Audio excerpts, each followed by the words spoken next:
Hi, children. My name is Denise Tepler, and I'm the state representative from the town of Topsom. Today I'm going to read to you A Bad Case of Stripes by David Shannon. Camilla Cream loved lima beans, but she never ate them. All of her friends hated lima beans, and she wanted to fit in. Camilla was always worried about what other people thought of her. Today, she was fretting even more than usual. It was the first day of school, and she couldn't decide what to wear. There were so many people to impress. She tried on 42 outfits, but none seemed quite right. She put on a pretty red dress and looked in the mirror, and then she screamed. Her mother ran into the room, and she screamed too. "Oh, my heavens," she cried. "You're completely covered with stripes." This was certainly true. Camilla was striped from head to toe. She looked like a rainbow. Mrs. Cream felt Camilla's forehead. "Do you feel all right?" she asked. "I feel fine," Camilla answered, "but just look at me." "You get back into bed this instant," her mother ordered. "You are not going to school today." Camilla was relieved. She didn't want to miss the first day of school, but she was afraid of what the other kids would say. And she had no idea what to wear with those crazy stripes. That afternoon, Dr. Bumble came to examine Camilla. "Most extraordinary," he exclaimed. "I've never seen anything like it. Are you having any coughing, sneezing, runny nose, aches, pains, chills, hot flashes, dizziness, drowsiness, shortness of breath, or uncontrollable twitching?" "No," Camilla told him. "I feel fine." "Well then," Dr. Bumble said, turning to Mrs. Cream, "I don't see any reason why she shouldn't go to school tomorrow. Here's some ointment that should help clear up those stripes in a few days. If it doesn't, you know where to reach me." And off he went. The next day was a disaster. Everyone at school laughed at Camilla. They called her Camilla Crayon and Night of the Living Lollipop. She tried her best to act as if everything were normal, but when the class said the Pledge of Allegiance, her stripes turned red, white, and blue, and she broke out in stars. The other kids thought this was great. One yelled, "Let's see some purple polka dots." Sure enough, Camilla turned all purple polka dotty. Someone else shouted, "Checkerboard!" and a pattern of squares covered her skin. Soon, everyone was calling out different shapes and colors, and poor Camilla was changing faster than you can change channels on the TV. That night, Mr. Harms, the school principal, called. "I'm sorry, Mrs. Cream," he said. "I'm going to have to ask you to keep Camilla home from school. She's just too much of a distraction, and I've been getting calls from the other parents. They're afraid those stripes might be contagious." Camilla was so embarrassed. She couldn't believe that 2 days ago everyone liked her. Now nobody wanted to be in the same room with her. Her father tried to make her feel better. "Is there anything I can get you, sweetheart?" he asked. "No, thank you," sighed Camilla. What she really wanted was a nice plate of lima beans, but she had been laughed at enough for one day. Well, yes, I see," Dr. Bumble mumbled when Mr. Cream phoned the next day. I think I'd better bring in the specialists. We'll be right over."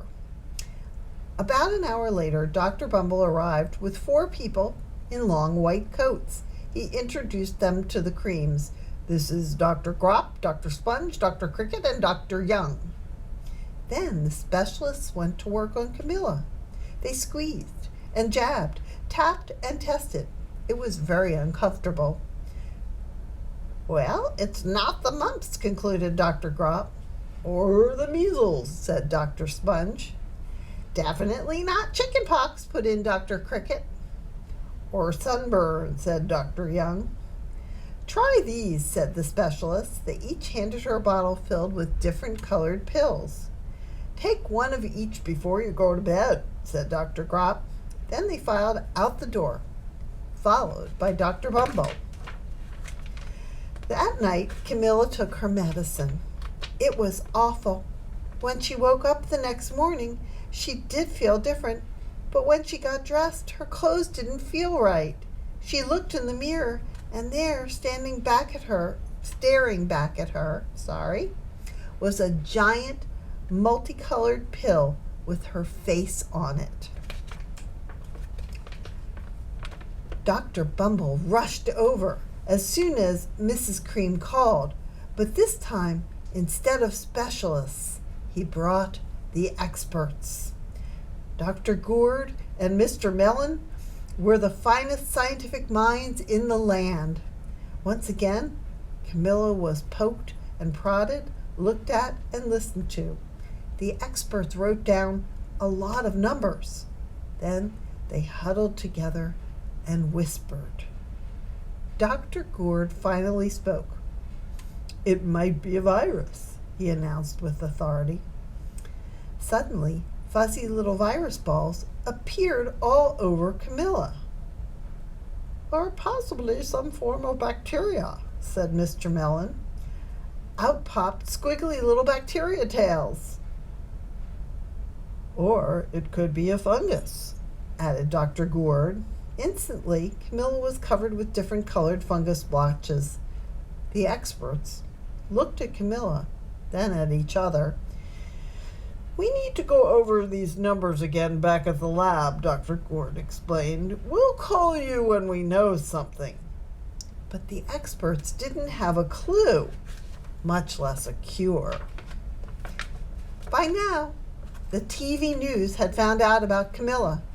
Reporters from every channel were outside her house telling the story of the bizarre case of the incredible changing kid. Soon, a huge crowd was camped out on her front lawn.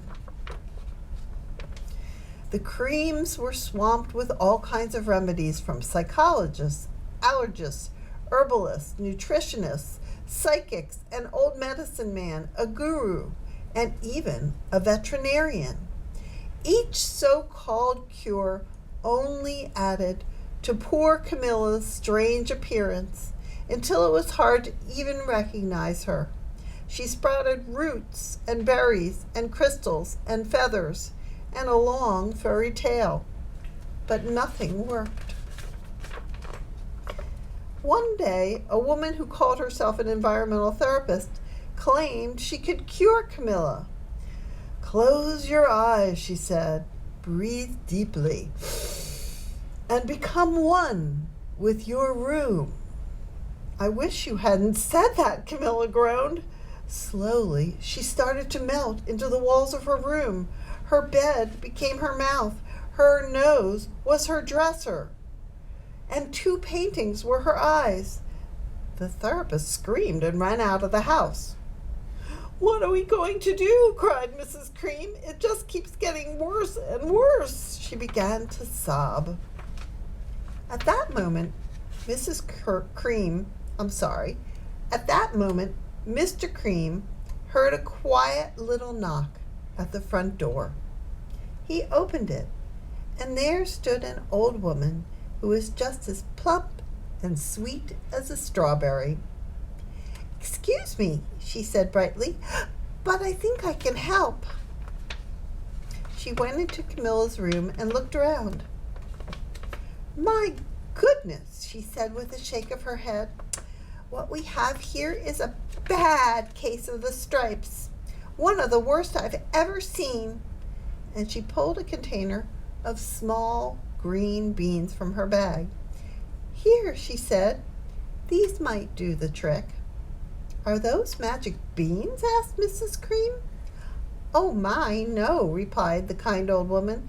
There's no such thing. These are just plain old lima beans. I'll bet you'd like some, wouldn't you? She asked Camilla. Camilla wanted a big, heaping plateful of lima beans more than just about anything, but she was still afraid to admit it. Yuck, she said.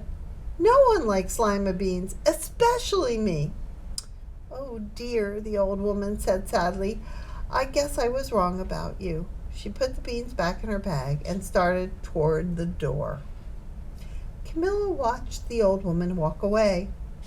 Those beans would taste so good, and being laughed at for eating at them was nothing compared to what she had been going through.